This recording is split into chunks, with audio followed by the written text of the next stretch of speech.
lo que haya que recuperar, cambiar lo que haya que cambiar y seguir en la perspectiva de la transformación revolucionaria de nuestro país. Yo voy a empezar haciendo una cita de un militante nuestro que muchas y muchos de ustedes conocieron, que es el camarada Pedro Ortega Díaz. Pedro Ortega Díaz cumple hoy, por cierto, 17 años de muerte. El 3 de febrero del 2006 fallece Pedro Ortega Díaz. Pedro Ortega Díaz, ahora y siempre. Pedro decía: Chávez es la fortaleza y la debilidad del proceso bolivariano. Decía Chávez, decía Pedro. Decía, es la fortaleza porque ejerce un liderazgo positivo que integra, que impulsa y que determina perspectivas de transformación. Pero es también una debilidad porque considerábamos que no se había logrado construir en el proceso una dirección colectiva revolucionaria que pudiera darle continuidad en caso de la ausencia de Chávez. Entonces, y ahí deviene ese término, fortaleza y debilidad. Y precisamente a esos aspectos quiero referirme, aunque en mi condición de militante del Partido Comunista quizás debiera plantear una perspectiva de la intervención en otros términos, porque no es la intervención mía, es la intervención, aunque sea yo, de lo que opina el Partido Comunista sobre estas cosas. Y la actuación del Partido Comunista tiene un continuum histórico. No es entonces lo que ve Figueras, sino lo que hemos hecho. Y lo que hemos hecho nos obligaría a decir de dónde venimos antes de Chávez. ¿Sí? Y nos llevaría a pasearnos por cosas como ¿por qué apoyamos a Caldera? ¿Sí? ¿Cuándo rompimos con Caldera? ¿Por qué rompimos con Caldera? ¿Cuándo apoyamos a Chávez? ¿Por qué apoyamos a Chávez? ¿Por qué luego apoyamos a Maduro? ¿Y por qué rompimos con Maduro? Es la conducta política de una organización. Pero obviamente no creo que este sea el escenario porque el tiempo además no me da para eso. El tiempo no me da para eso, para decir que apoyamos a Caldera por un objetivo concreto, fundamental, que era ayudar a romper el dominio del bipartidismo de Cocopellán, con una cuña del mismo palo. Y porque además Caldera prometió que iba a dejar en libertad a los insurrectos el 9 de febrero, el 4 de febrero, perdón. El 2 de febrero fue cuando Chávez tomó posesión, en el 99. Y eso se logró. Rompimos con Caldera porque Caldera siguió aplicando el paquete neoliberal. No es la forma de choque que lo hacía Carlos Andrés, pero sí progresivo. Y rompimos con Caldera el 23 de enero de 1996. Porque además ya estaban levantando lo que nosotros denominamos, quienes conformamos la coordinadora en defensa de las prestaciones sociales, lo que nosotros denominamos la tripartita, o la tripartita, que era lo correcto. El gobierno, Cámara y la CTV estaban levantando la propuesta de la reforma de las prestaciones sociales, del cambio de régimen, que se dio en junio del 97, y el Partido Comunista formó parte, y la Central Unitaria de Trabajadores, de la lucha contra esa reforma. Y eso tengo que aprovechar de decirlo, porque a lo mejor no lo vamos a ver en unos días, y la campaña que tiene alguna gente que nosotros somos responsables y participamos en la entrega de las prestaciones sociales. Y no es verdad, es falso, es una manipulación grosera, grotesca, vulgar. Tiene que ver con lo que decía María Alejandra, el intento de descalificar a quienes no comparten el proyecto de entrega del país a gran capital, porque eso es lo que sucede en Venezuela. Entonces, ¿por qué apoyamos a Chávez? También podríamos entrar a señalarlo. ¿Qué aspectos positivos del gobierno de Chávez consideramos? Porque eso debiera ser parte del balance, ¿no? O es parte del balance. ¿Y qué aspectos negativos? Porque los hubo, y nosotros tuvimos críticas en lo económico, y también en lo político. Un ejemplo, nosotros nos opusimos a hacernos parte del Partido Socialista Unido de Venezuela. No tiene que ver con una postura política. Nosotros hicimos observaciones a algunos proyectos para nosotros fundamentales, porque Chávez, allá lo que dicen algunos camaradas, hablo del partido, pero no me tengan, y es que Chávez no tenía visión de la magnitud de las transformaciones en este país. El partido como organización piensa que sí, considera que sí, pero hay algunos camaradas individualmente que consideran que no. El partido considera que sí, porque esto es una discusión colectiva y se llega a conclusiones.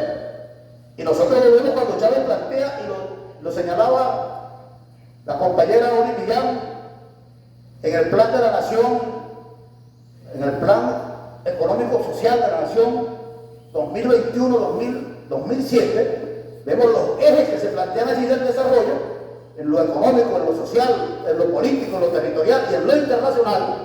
Y ahí, que era la aplicación de la Constitución del 99, ya existían un conjunto de elementos que planteaban transformaciones importantes, aún en ese contexto de una constitución que no es socialista, porque la constitución nuestra no es socialista, pero es un nuevo pacto social que permite empujar transformaciones, y una de ellas tiene que ser la transformación, o sea, el desarrollo de las fuerzas productivas en interés del ser humano y no del capital. No del capital. Y ahí donde está la diferencia entre los sectores capitalistas y burgueses y nosotras y nosotros. Queremos desarrollar la fuerza productiva, pero ellos para la acumulación y la concentración del capital, y nosotras y nosotros para el desarrollo de la sociedad, teniendo como centro al ser humano. Entonces, ese es un elemento fundamental. Por eso coincidíamos con Chávez, con su agenda alternativa bolivariana, con lo que fue el proyecto de convocar la Asamblea Nacional Constituyente, de la Constitución, donde pudo haber diferencias sobre cosas. Hay algunos artículos allí que permiten hoy maniobrar el tema petrolero. Cuando se reserva el Estado, PDVSA, pero permite que sus filiales puedan privatizarse, o su desarrollo. Lo dejaron ahí. Chávez trató de cambiar eso en la reforma constitucional, pero no se aprobó la reforma constitucional. Entonces, coincidimos en cosas. Tenemos observaciones en otras. Incluso una vez nos las planteamos en un intercambio con la compañera Oli Millán cuando era ministra, no sé si era de Popular, Economía Popular, sobre el tema de los núcleos de desarrollo endógeno. Un proyecto hermoso, correcto, pero que el deseo, para no utilizar otro término que utilizamos nosotros, en el Partido Comunista, el deseo de acelerar las cosas, repito, tú sabes la inflaidad a cuál me estoy refiriendo, a cuál concepto. El deseo, y el deseo a veces, lo voy a decir porque yo soy muy malo para quedarme con las cosas, el voluntarismo llegó a pensar que se podía sacar a la gente de la ciudad, llevarla al campo, convertirla en nuevos agricultores.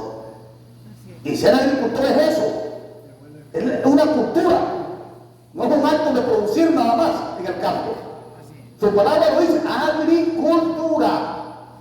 Y los núcleos de desarrollo endógeno, dio la experiencia de discusión que tuvimos con la compañera Oli Millán, fue sobre, de acuerdo, sobre el rancho Veguero, de la Victoria, de la Victoria a Sueca. Una vez nos reunimos allá, yo era diputado ya desde ese tiempo, y nos reunimos porque allá había una situación. Los productores que estaban en el terreno los estaban sacando para meter a los lanceros. Los lanceros eran como se llamaban los que iban, ¿no? ¿Sí, no? Ajá. Los lanceros. Y al final el rancho Veguero se convirtió en el rancho Verguero. Porque no pasó nada. Se destruyó lo que había ahí. Y me perdonan el término. Como no estoy en la televisión, lo puedo utilizar. Entonces, ¿por qué? Por eso, por intentar hacer un esfuerzo transformador sin lograr que madurara un nivel de condiciones para algunas cosas. Lo digo incluso hoy, ahorita cuando señalaba, se hizo la evaluación correspondiente para declarar la construcción del socialismo en Venezuela. Había las condiciones para declarar la construcción del socialismo en Venezuela. Lo que correspondía a esa fase realmente era continuar con una amplia alianza que empujara la construcción de soberanía y el desarrollo de la liberación nacional. ¿Qué correspondía? Entonces, eso es otro de los elementos. Al no existir una dirección colectiva y un espacio de construcción colectiva de la política, se desarrollaban iniciativas que avanzaban en una dirección que podía luego tener las consecuencias positivas o negativas. El ensayo y error. Y entonces aquí se usaba mucho la frase de Simón Rodríguez. ¿Cuál es? ¿Ese lo sabe? Inventamos errores. Entonces se utilizaba para decir, hagámoslo, no importa que salga mal. Cuando usted lee lo que dijo Simón Rodríguez, dice que inventamos o erramos porque es preferible producir iniciativas propias transformadoras que seguir amarrado a un tronco que no encuentra. Entonces eso significa estudiar, significa investigar y significa construir a partir del conocimiento de la realidad y de las leyes del desarrollo. Entonces, ahora, para nosotras y nosotros del Partido Comunista, un problema central, lo que sucede hoy en Venezuela, es el cambio del carácter social de quienes dirigen el proceso. Nosotros no pensamos que aquí hay equivocación, no consideramos que aquí hay errores, que hay dudas. Nosotros estamos convencidas y convencidos que una parte importante de los cuadros que llegaron con Chávez en el 99 al ejercicio de la dirección política del Estado venezolano, que provenían de sectores de trabajadores y trabajadoras, de intelectuales, de pequeños y medianos productores, cambiaron su condición social, se convirtieron por distintas vías, en grandes ricos, por distintas vías, por la corrupción, por la acumulación, por el sabotaje de los proyectos de Chávez para el desarrollo nacional y prefiriendo la importación como mecanismo de acumulación mucho más rápido que el desarrollo productivo nacional. Por distintas vías se enriquecieron, pero por el error, por la corrupción, por todo eso, cambiaron su condición social y como lo dijo el viejo Omar, el ser social determina la conciencia social. Hoy lo que les interesa es revertir todos los cambios que puedan llevar a la transformación revolucionaria de la sociedad venezolana. Para nosotros ese es el problema esencial. ¿Por qué? Y es esencial porque cuando comprendemos eso, nos damos cuenta, y fue lo que nosotros comprendimos, nos damos cuenta que con ellos no es posible hacer cambios, que ellos nos van a rectificar, porque ellos no están equivocados, ellos están aplicando una política consciente, que es revertir los cambios para poder incluso disfrutar de sus riquezas más habidas, de sus procesos de acumulación a costilla de la miseria del pueblo venezolano, porque eso es lo que han hecho. Los clanes han enriquecido a gentes. Las necesidades de nuestros pueblos han creado nuevos grupos económicos que ya han llegado hasta la desfachatez, como lo hizo Wilmar Castro Soquendo hace 2 o 3 años, creo que 3 años. De señalarlo que eso era la creación de una burguesía revolucionaria. Manipulando. Porque en general sabemos, todas y todos nosotros y nosotros, que la burguesía fue revolucionaria cuando se enfrentó al feudalismo. Pero después que la burguesía se convierte en clase propietaria y dominante, no es revolucionaria, porque lo que se propone es conservar el poder, y para conservarlo tiene que dominar a las grandes masas del pueblo y de los trabajadores y las trabajadoras. Entonces, no hay burguesía revolucionaria en estos tiempos.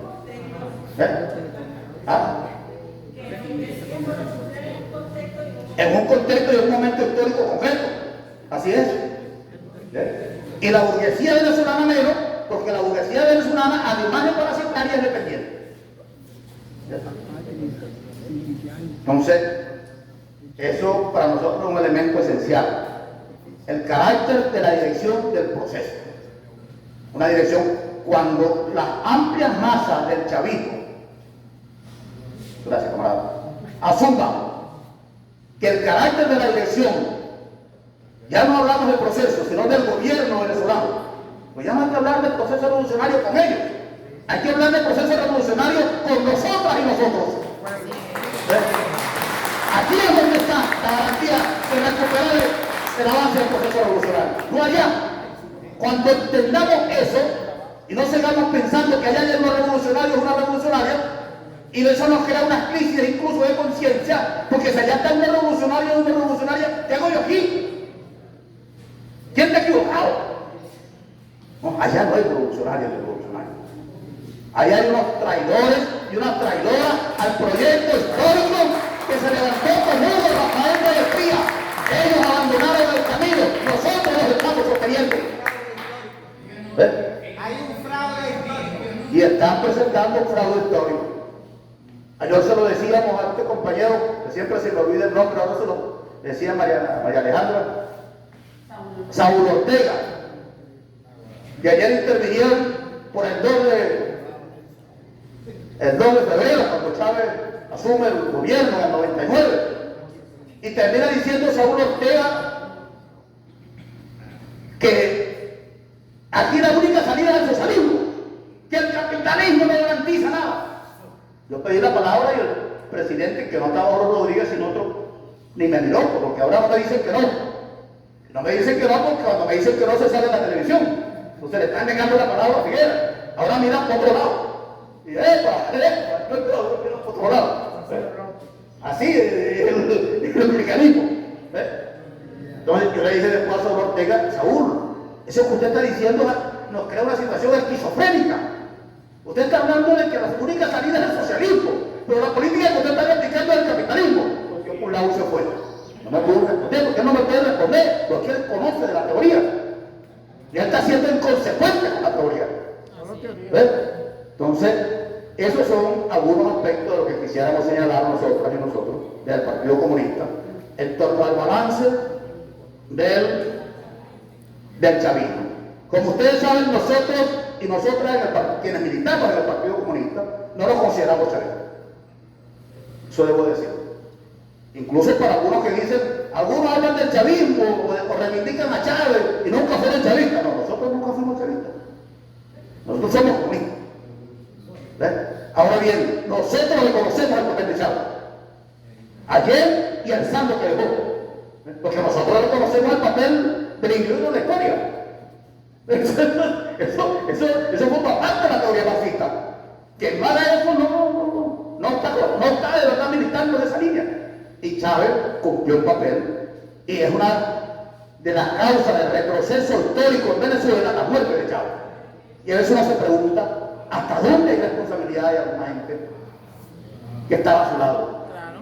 Hasta dónde el proyecto de estructurar lo que se había conquistado el pueblo venezolano con Chávez demandaba liquidar a Chávez, no solo por el imperialismo, sino porque al lado de Chávez requerían salir de él para lograr restablecer las normas del proyecto capitalista en Venezuela, del proyecto de acumulación. Entonces, camaradas, nosotros consideramos, que aquí viene otro aspecto, que también es un aspecto del debate, que un elemento importante que tiene que ver con el retroceso de los procesos progresistas en el continente latinoamericano es con que los procesos progresistas son fundamentalmente procesos reformistas. Y los procesos reformistas tienen un techo. Y cuando se llega a ese techo y no se profundizan las transformaciones, se retrocede. Para nosotros, lo que sucede en América Latina, del regreso de los llamados proyectos progresistas, no nos auguran grandes transformaciones, es nuestra apreciación. Son proyectos más bien que vienen mediados ya y costados en profundidad por la necesidad de coexistir en condiciones de la dominación imperialista. Y eso lo podemos decir incluso por López Obrador, que muchas veces uno escucha a los camaradas hablando López Obrador. López Obrador está haciendo de bisagra para lograr reimponer una especie de arca en América Latina. Revisen bien. Y estos son temas para la polémica. ¿Ya se me acabó? Gracias, camarada. Bueno, camaradas, esos son algunos de los elementos que quisiéramos dejar para la discusión, entendiendo que estos son temas mucho más complejos y que ameritan un nivel de sistematización y de intercambio de mayor tiempo y de mayor profundidad. Un gran abrazo, a seguir luchando y a seguir venciendo para reconstruir una fuerza capaz de reimpulsar las transformaciones revolucionarias en Venezuela. Muchas gracias.